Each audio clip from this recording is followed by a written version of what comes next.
ભરતી બોર્ડની પાસે પરીક્ષા લેવાની તારીખ એ લોકોને જ્યારે એ લોકો પાસે પણ કામ હોય એક પર્ટિક્યુલર લેવલે પહોંચે ત્યારે તમને તારીખ આપી શકે.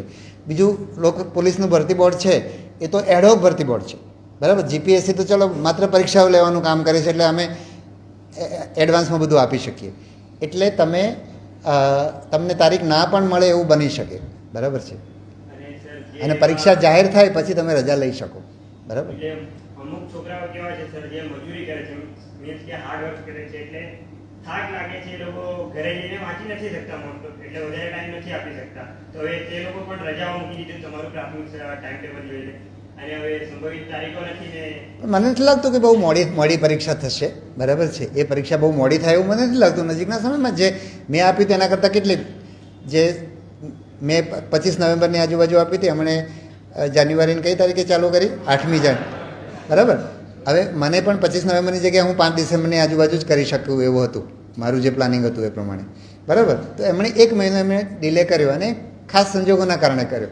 લેખિત પરીક્ષા પણ હું માનું છું કે મેં જે ટાઈમ ટેબલ આપ્યું એનાથી એકાદ મહિનો વિલંબિત થવી જોઈએ એવું મને લાગે છે.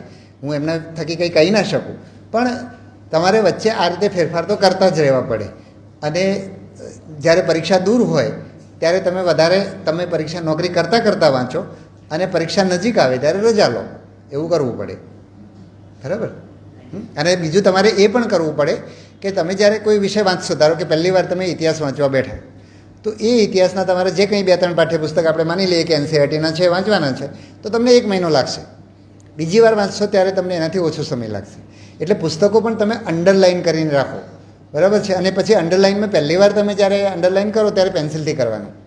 નહીં તો શું થાય કે તમને પહેલી વાર બહુ સરસ લાગે, પછી તમે બધું ચિતરી નાખો.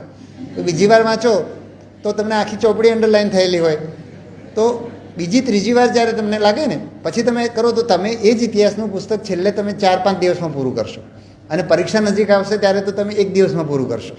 આ રીતે તમારે પ્લાનિંગ કરવું પડે.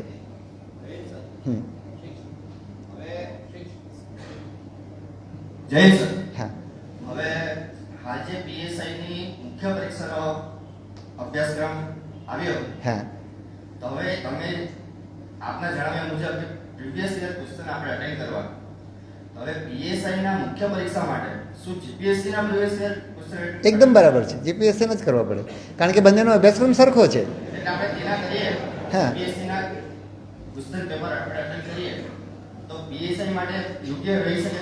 હા, યોગ્ય જ રહે. એનું કારણ છે કે બંને ગુજરાતીના પેપર છે, બરાબર.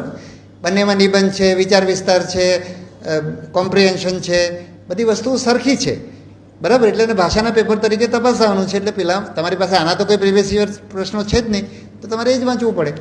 એટલે એ તમને ગાઈડ કરી શકે, એમ મારું કહેવું છે, બરાબર. નમસ્કાર. નમસ્કાર.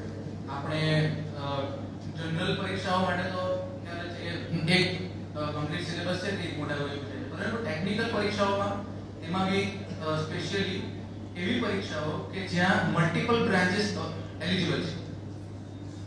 લાઈક હમણાં જે વેકેન્સી આવી રહી પરીક્ષા આવવાની છે